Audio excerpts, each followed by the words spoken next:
नमस्कार. महासागरच्या खरीखरीमध्ये मी ऐश्वर्या शिंदे आपलं स्वागत करते. काल मतदानाचा दुसरा टप्पा पार पडला. हाती आलेल्या बातम्यांनुसार 88 जागांवर मतदान झाले. त्यापैकी 64 जागी भाजप विजयी झाला होता. इंडियाकडे 24 खासदार होते. म्हणजे हा टप्पा पूर्णपणे भाजपकडे वळलेला होता. आता यावेळी सी व्होटर सारखे निवडणूक तज्ञ भारतीय जनता पक्षाला उजवे माप देतील. कारण कितीही म्हटले तरी यशवंत देशमुख हे नानाजी देशमुख यांचे पुत्र आहे. नानाजी देशमुख या देशातील विधायक कार्याचे महामेरू होते. त्यांचे आदर्श प्रकल्प आजही तेवढ्याच निष्ठेने सुरू आहेत. नानाजींचा त्याग, त्यांनी खासदारकी असतानाही न स्वीकारलेले मंत्रीपद, वयाच्या 60व्या वर्षी राजकारणातून घेतलेली निवृत्ती असे आदर्श वर्तन आता जवळजवळ दुर्मिळ झाले आहे. त्यामुळेच आम्ही म्हणतो, यशवंत देशमुख यांच्या सी व्होटरने जो कल दाखवलाय तो कसा असेल याची कल्पना सर्वांनाच आहे. असो, या दुसऱ्या टप्प्याच्या मतदानातही भारतीय जनता पक्षाला आपल्या 64 जागा राखता येतील अशी परिस्थिती नाही. ज्यांनी मागच्या निवडणुकीत भाजपला मतदान केले त्यांना इतर पक्षाला मतदान करायचे नव्हते, म्हणून ते घरी बसले, असे योगेंद्र यादव यांचे मत आहे. योगेंद्र यादव अतिशय सिद्धांतप्रिय व्यक्ती आहे. त्यांनी सर्वेक्षणाचे काम सोडले असले तरी जेव्हा ते केले तेव्हा ते अतिशय समतोलपणे केले होते. उत्तर प्रदेशचा त्यांचा आत्ताचा अनुभव 4 सहकाऱ्यांसह यांनी गावागावात जाऊन फिरून विचारणा केल्यावर सांगितलेला आहे. उत्तर प्रदेशात तरी मोदींपेक्षा योगी जास्त लोकप्रिय आहेत असे त्यांचे मत आहे. इतर राज्यांचा विचार केल्यावर राजस्थान, कर्नाटक, महाराष्ट्र आणि केरळ ही 4 राज्य महत्वाची ठरतात. यापैकी केरळ 100% इंडियाचे आहे.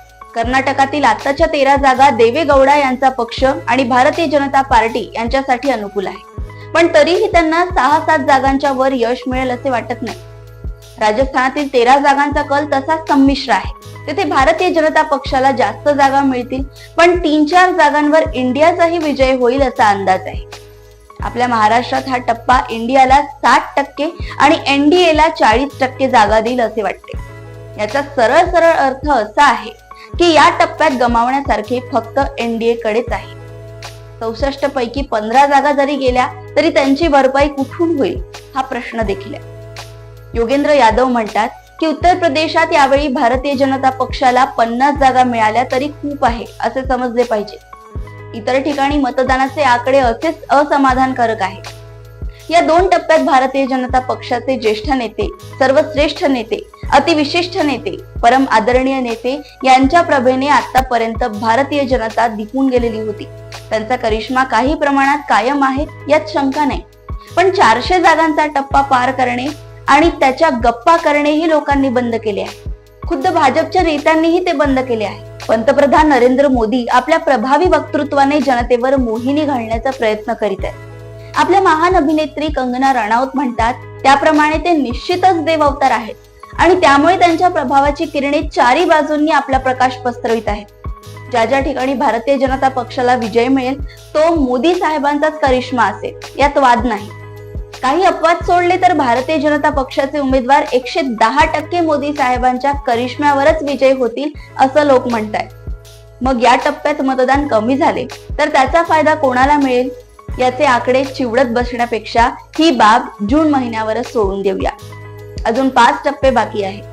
पुढील टप्प्यात पंतप्रधान नरेंद्र मोदी आपल्या दिव्य वाणीने आणखी नवीन मुद्दे मांडून आपला विजयरथ पुढे नेण्याचा प्रयत्न करतील. त्यांच्याकडे काँग्रेसच्या मुद्द्यांवर गुद्दे लगावण्यासाठी किमया तयार असते. आतापर्यंत त्यांनी काँग्रेसच्या मुद्द्यांवर चांगलेच गुद्दे लगावले आहे. आता आजपासून आपले कार्यकर्ते आणि प्रचारक यांच्यात नवा जोश भरण्याचे ते कार्य करतील आणि ही निवडणूक जिंकण्यासाठी आपल्या कार्यकर्त्यांना वेगळे बळ प्रदान करतील. यात आम्हाला तरी शंका वाटत नाही, कारण मोदी है तो मुमकिन है. अशाच राजकीय घडामोडी व अपडेट सोबत पुन्हा भेटूया महासागरच्या खरीखरीमध्ये.